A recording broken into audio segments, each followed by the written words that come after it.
ప్రార్థన చేసుకోవచ్చు.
అదేవిధంగా తండ్రి మీరు న్యాయాధిపతిగా ఎన్నుకోబోతున్న మీ ఆస్తులు పాఠశాలకు పేదలకు విలువలకు దిక్కులేని వారికి నిస్సాయ స్థితిలో ఉన్న వారికి మీరు సహాయం చేయటకు మీరు వచ్చిన విధాస్తులకు విజయాన్ని వర్తింపు చేయమని ప్రార్థిస్తున్నాం. మీరు చేస్తున్న ప్రచారం అంతటిలో మీరు తోడుగా ఉండి నడిపించమని ప్రార్థిస్తున్నాం.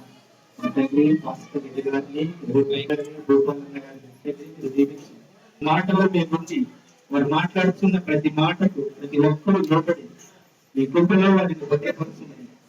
ఈ విజయాన్ని కోరుకించడానికి వచ్చిన వాళ్ళని ఒకటి చేతులతో పంపించకుండా ఎడి చేతులతో దీవించి ఆశీర్వదించినట్లు ప్రార్థిస్తున్నాం. విలాసులు డాక్టర్ పాఠశాల న్యాయాధిపతిగా ఎన్నుకున్నది మీ కృపలో భద్రపరచుమని పేదలకు విలువలకు తల్లిదండ్రులు వారికి మీరు సహాయకులుగా ఉండటకు సహాయం చేయండి.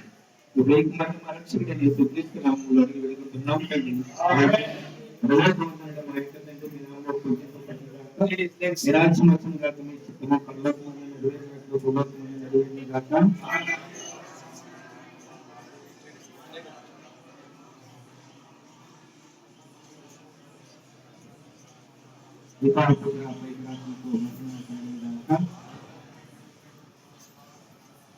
సమాధానంతో జీవితం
రైతు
కన్నీళ్ళకు తడుస్తున్నది కనపలం యాడున్న దయ్యకు గట్టిన పూల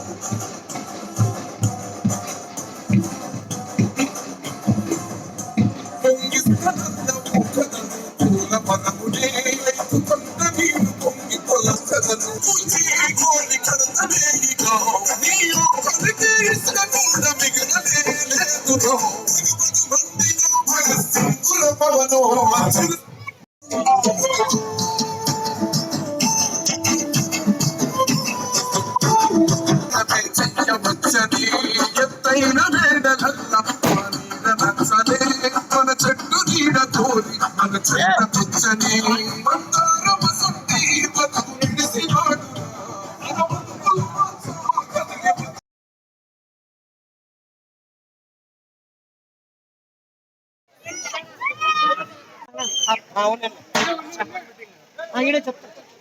అందరికీ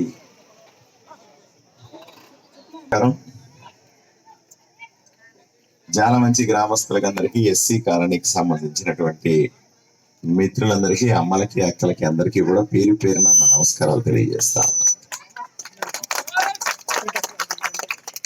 సాధారణంగా ఎస్సీ కాలనీలో నేను రాగానే అమ్మలు అక్కలు చెప్తా ఉన్నారు, ఒక తమ్ముడు వచ్చి చెప్తా ఉన్నాడు, మాకు నీళ్లు లేవండి, ఇక్కడ రోడ్లు లేవండి, ఇబ్బంది పడతా ఉన్నామండి, కొళాయి నీళ్లు తెచ్చుకోవాలంటే ఎక్కడి నుంచో మోసుకురావాలా అని చెప్తున్నాడు ఆ తమ్ముడు. నిజమేనా అక్క? నిజమేనమ్మా?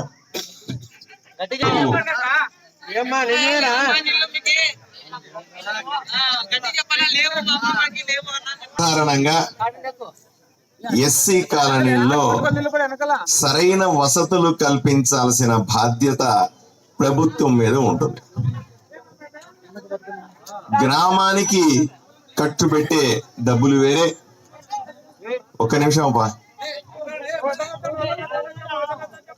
ఎస్సీ కాలనీస్ కి ప్రత్యేకమైన వసతులు ఉంటాయి.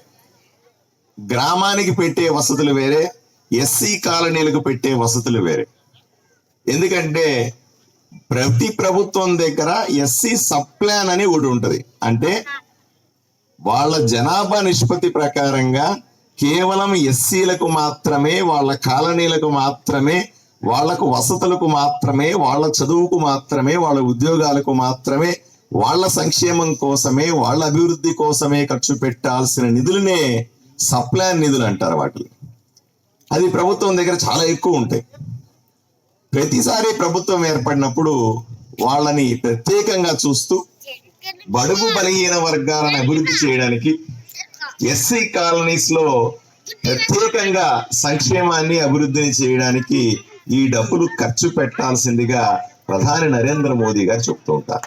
ఆ రకంగా డబ్బులు ఇస్తారు కూడా ప్రతి గ్రామానికి కూడా.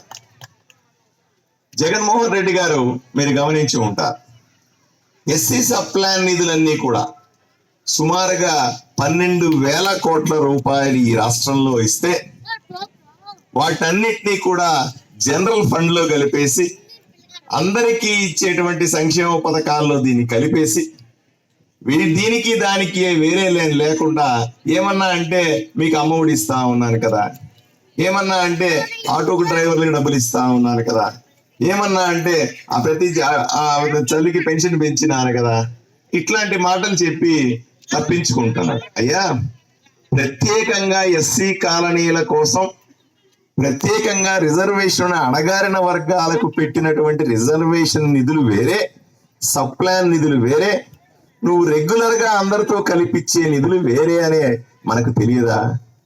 అట్లా అంటే మా రిజర్వేషన్లు ఏమి కాను, ఎస్సీలకు ఉన్నటువంటి ప్రత్యేకమైన హక్కులు ఏమి కాను, అందరితో సమానంగా మేము లేమనే కదా, అందరితో సమానంగా మేము అభివృద్ధి చెందలేదనే కదా, అందరితో సమానంగా మా కాలనీల్లో వసతులు లేవనే కదా ఆ డబ్బుల్ని ఖర్చు పెట్టమని అడుగుతా.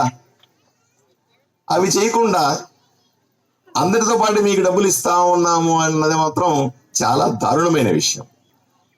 ఇక్కడున్న ఎమ్మెల్యే గారు సాయిప్రసాద్ రెడ్డి గారు చూసుకోవాలి, 42 గ్రామాల్లో కూడా 42 ఎస్సీ కాలనీలు ఉన్నాయి. నేను అన్ని ఎస్సీ కాలనీలకు వెళ్తా ఉన్నా, తప్పనిసరిగా విజిట్ చేస్తా ఉన్నా, ప్రతి ఎస్సీ కాలనీలో ఉన్నటువంటి చర్చిలకు కూడా వెళ్తా ఉన్నా, లోపల పాస్టర్లతో మాట్లాడుతా ఉన్నా, ఇక్కడ పరిస్థితులు ఏంటి, మీ దగ్గరికి వచ్చి ప్రార్థన చేసే వాళ్ళ స్థితిగతులు ఏంటి అని కూడా మాట్లాడుతా ఉన్నా. పాస్టర్లందరూ కూడా వాళ్ళు చాలా దీనంగా చెప్తా ఉన్నారు, అది ఇక్కడ ఉన్న కడుపేదలండి, ఎవరు మమ్మల్ని పట్టించుకోవట్లేదు, మా వాళ్ళ కష్టాలు వినేవాళ్ళు లేరు, ఎవరో వస్తున్నారు పోతున్నారు 5 ఏళ్ళకి ఒకసారి, ఎలక్షన్లు వచ్చినప్పుడు మాత్రం ఏదో వస్తారు, దండం పెడతారు, మాకు ఓట్లు వేయండి అంటారు, దబాయిస్తారు, పోతా ఉంటారు.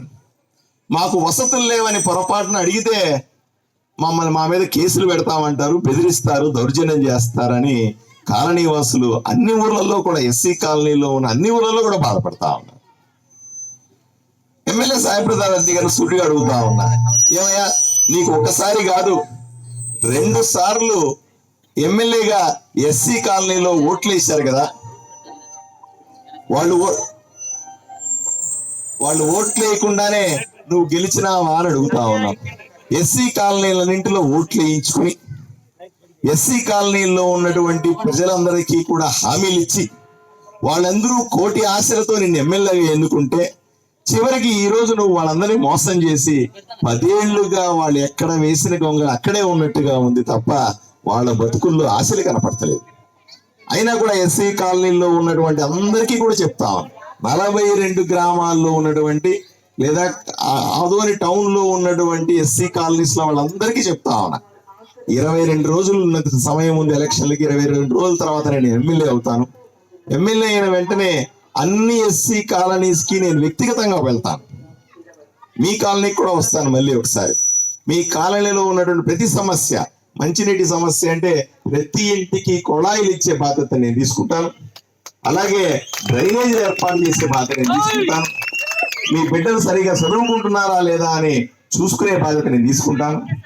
అంతేకాదు మీ చర్చిల్లో సమస్యలున్నా లేదా గుడిలో సమస్యలున్నా లేదా ఇంకేదన్నా కాలనీలో ఉన్నటువంటి ఇబ్బందులు ఏమన్నా ఉంటే దాన్ని తప్పనిసరిగా తీర్చే ప్రయత్నం చేస్తాం. అన్నిటికంటే మన బిడ్డలు, ఎస్సీ బిడ్డలు ఎవరైతే కనీసం చదువుకున్నారో, 10వ తరగతి చదువుకున్నా, 12వ తరగతి చదువుకొని పాస్ అయిన, డిగ్రీలు పాస్ అయిన వీళ్ళకందరికీ కూడా ఉపాధి రావాలి. ఎంతసేపు అయినా సరే ఆటోలు దొరుకుని బతకండి, మీరు బజ్జీలు వేసుకొని బతకండి, మీరు ఏడబోతే నాకేమి, నేను వచ్చినప్పుడు మాత్రం జెండాలు కట్టండి, నాకు జై కొట్టండి అంటే అది రాజకీయం కాదు. అన్ని కాలనీల్లో, అన్ని ఎస్సీ కాలనీల్లో కూడా అభివృద్ధి కార్యక్రమాలు నేను నేరుగా చూస్తాను, అధికారులను పిలిపించి వీళ్ళ వసతులన్నింటినీ కూడా రివ్యూ చేస్తాను. తప్పనిసరిగా వీళ్ళందరికీ కూడా